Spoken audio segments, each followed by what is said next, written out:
issues with some good old oil additives. Now in this video, we're going to go over the different causes of engine noise and how you can go about fixing them. But first, we need to go over the basics. So first things first, make sure that the noise you're hearing is actually coming from the inside of your engine. And what I mean by that is to make sure that the noise is from an internal source to the engine and not something from the outside of it. For example, if you have a loose heat shield on your car, especially on the exhaust, which happens a lot, every time you rev the engine, it's going to vibrate and hit against your engine or your exhaust manifold and make a very distinct rattling noise. And if you're not familiar with that noise and haven't heard it before, you might mistake that for a noise that's internally sourced and start adding all sorts of additives to your engine, all the while it was a loose heat shield. And next up, make sure you check your oil level and that your engine has enough oil in it.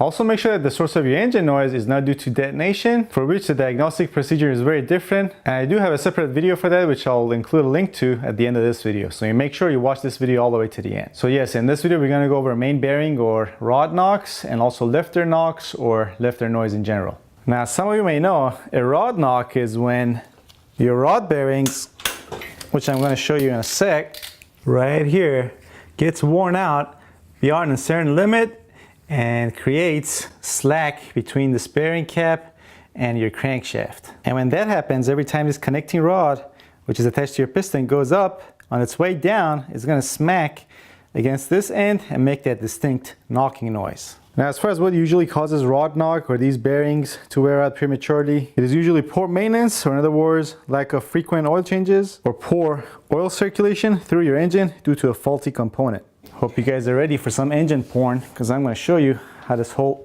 oil circulation thing works. Alright, now I wish I still had the oil pump for this engine, which basically sits in the front of the engine and it's driven off the crankshaft. So here, if we were to go underneath the engine, you can see right here, right in this hole right here, this is where the oil pickup tube attaches to. So the oil pickup tube is dangling off of there in our oil pan. It sucks in oil from there through here, and right here on the side of the engine, you can see where the oil is going from our oil pickup tube to the front of the engine right here. So oil is sucked in through this passage into our oil pump. From there, it fills up our oil filter, and then from our oil pump, is pressed out or pushed out through this hole. Now from here, it looks like it goes through this passage, down here into our crankshaft itself, and starts lubricating our main and rod bearings. And lucky for you guys, I have a crankshaft, which is actually from the same exact engine, sitting out right here. So yes, pressurized oil finds its way from our oil pump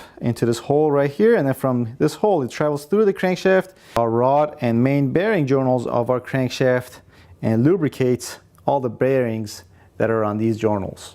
So if you don't change your oil on schedule, you're going to have poor lubrication of these bearings, and they're going to wear out prematurely. And when they wear out, there's going to be extra slack where they connect to your crankshaft, and as you're driving or the engine is running, you're going to have them rocking around and making that knocking noise. Or worse yet, if you don't have enough oil in your engine, you're not going to have any lubrication of these bearings, and they're going to wear out very quickly. And same thing can obviously happen with a bad oil pump, or if you have clogged up passages for your oil where it's traveling through your engine. But those in general happen over time. They don't happen all of a sudden. You're going to have some warning before your engine is completely dead. So it's important to pay attention to that low oil pressure light if it ever comes on. Alright, now as far as what oil additives you can use to try to fix a rod knock. Well, first of all, if you have any type of rod or main bearing knock, there's nothing you can do short of rebuilding the bottom of your engine when it goes about trying to fix it. As in, if this bearing is worn out so thin where there's enough slack here to make that knocking sound,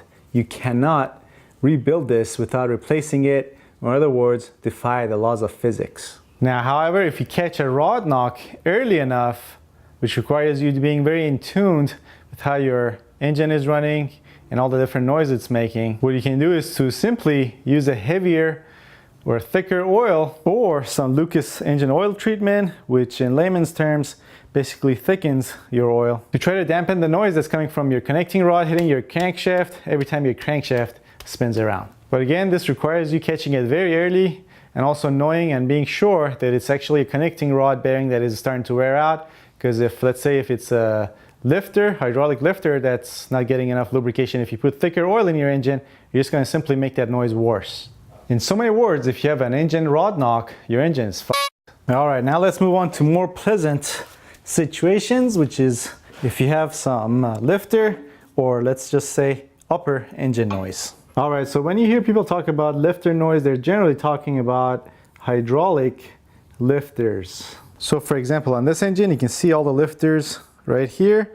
These are driven off our camshaft, which goes through here. As the camshaft turns, these cam lobes press against these lifters, which in turn press against these push rods that come up here and work these rocker arms, opening and closing our valves. Now, when you have hydraulic lifters, pressurized oil again from your oil pump is forced into the inside of these lifters, which basically allows for a cushion for where this push rod on this setup is sitting on the top of this lifter and the bottom part which is against your camshaft.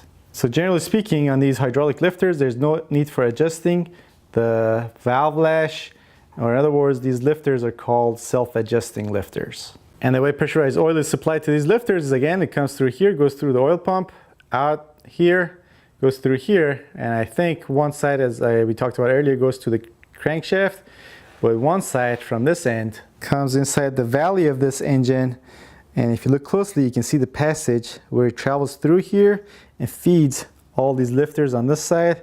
There's another passage on this side as well. So if I were to remove this lifter again, you can see the oil right here from this oil passage that fills up our hydraulic lifters on this car. And here's another example of a hydraulic lifter, but this one is a roller hydraulic or self-adjusting lifter. And here's where oil gets to the inside of this hydraulic lifter. Now, before you blame your hydraulic lifters for your upper engine noise and start adding oil additives, of which we're going to talk about in this video, it's very important that you make sure not only your engine has lifters, but that they're hydraulic lifters. Because there are engines out there that have lifters, but they're not hydraulic. They're just flat top mechanical lifters, as is going to be the case on this 2009 Pontiac G3. So here, if we were to remove our camshaft, we see all our lifters that on the surface look pretty much the same as the hydraulic lifters, but these are flat mechanical lifters, and as you can see, there's no hole or any other place for pressurized oil to get into inside of this and work this as a hydraulic lifter. So pretty much as the camshaft turns, the cam lobes press down on the flat surface of these lifters, and these lifters in turn will press down on the valves, opening them up. But even these mechanical lifters will need proper lubrication so that they can move up and down smoothly and not make noise. But as a general rule of thumb, these don't make hardly any much noise as the hydraulic lifters that we showed earlier. Also, if you find that you do not have hydraulic lifters, but you still hear some upper end engine noise or ticking noise, that noise might be coming from your engine needing a valve lash adjustment. A lot of the older engines, your valve lash or the space that's between the top of your rocker arm and your valve is adjusted mechanically by the way of this screw and this stud. So this is a cylinder head off of I believe a 2002 Subaru. So your camshaft is obviously driven off your crankshaft gear by the way of your timing belt. As that turns, the camshaft lobes, which are underneath these rolling rocker arms that you guys cannot probably see, will press against these rocker arms, forcing them up. When these move up, they pivot off of this, and this end will press down on the tip or the top of your valves, forcing them to open. Now, since these studs at the end of these rocker arms cannot rest against the top of your valves, there's a very small amount of predetermined space that is supposed to be between these studs and the top of your valves. And that's called your valve lash. And you can check your valve lash using some feeler gauges. So basically, you would first make sure that this rocker arm is not pressing against this valve and that this valve is closed, or in other words, all the way up. Then you would get your feeler gauge between the stud and the valve. And if that spacing needs adjustment, you would loosen this nut. And then by using a screwdriver, you would turn this stud here clockwise to decrease the space that's here, or turn it counterclockwise to increase the space here. So yes, if you're hearing top end noise, or especially ticking noise from your engine, and your engine has these rocker arms with these adjustable valve lash setups, then it's a very good idea to adjust those, and that should get rid of that ticking noise. All right, so now let's say you checked and you do have hydraulic lifters and still suffering from top-end engine noise. Now, as far as what can cause a hydraulic lifter tick or noise, obviously again, low oil pressure, low oil, and more importantly, the use of wrong type of oil, or in other words, thicker oil than what your engine specifies for. So let's say your manufacturer calls for 520 and you put 1030, or let's say, as we talked earlier, you mistake lifter knock or lifter noise for bottom end noise and you put heavier oil in your engine, well, guess what? As you can hopefully see, the hole or the passage where oil finds its way to the inside of this lifter, it is tiny. So if you put thicker oil inside your engine, it's going to have an even harder time finding its way to the inside of this lifter, lubricating it so that this bottom part of this lifter is not smacking against the top and making that lifter tick or noise. Now you might be thinking then, why not let's put thinner oil inside the engine so that it lubricates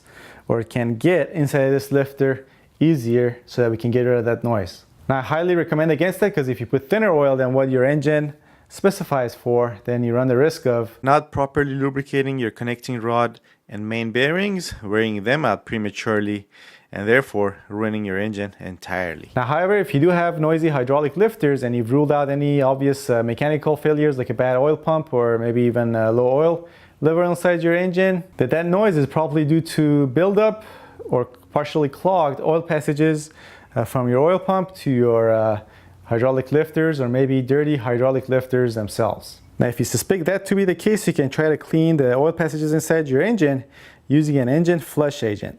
Now, what I like to use is this Liqui Moly Pro Line Engine Flush. Make sure you read the instruction on these very carefully and follow them to the letter.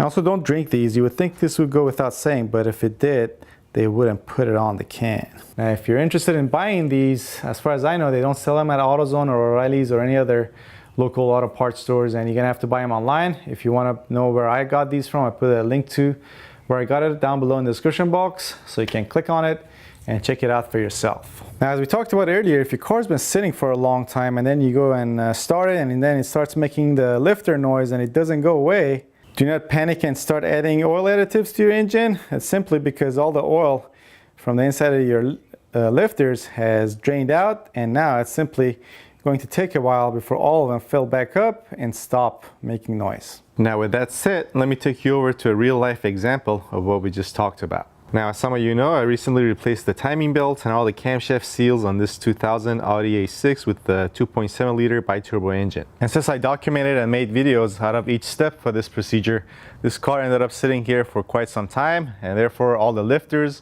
in this thing are empty of oil, and so are the camshaft chain tensioners. So what we're going to do is to start the engine and see how long it takes for the lifter noise to go away. And if it doesn't, we're going to go on to using that additive we talked about. So there, we're gonna let this camera sit exactly in this distance from the engine and come back and check every few minutes to see whether the noise that you can hopefully hear goes down or not. So it's 5 minutes later, and as you can hopefully tell, we've had just a slight bit of improvement in the amount of lifter noise, but we're gonna keep running this. And now it's been 10 minutes after we start our engine, and I'm sure you guys can hear a noticeable difference in the reduction of lifter noise from this engine.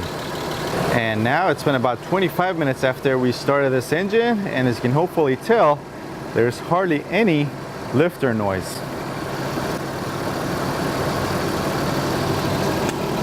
And now that it's properly warmed up, let's go ahead and give it a few revs too.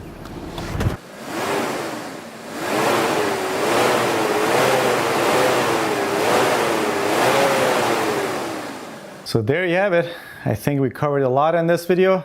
If I missed anything, I'm pretty sure those nitpickers out there are gonna point out in the comment section down below.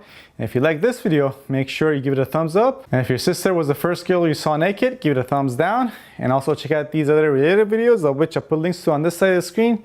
There will also be links down below in the description box as well. All right, thanks for watching. I'll see you guys next time.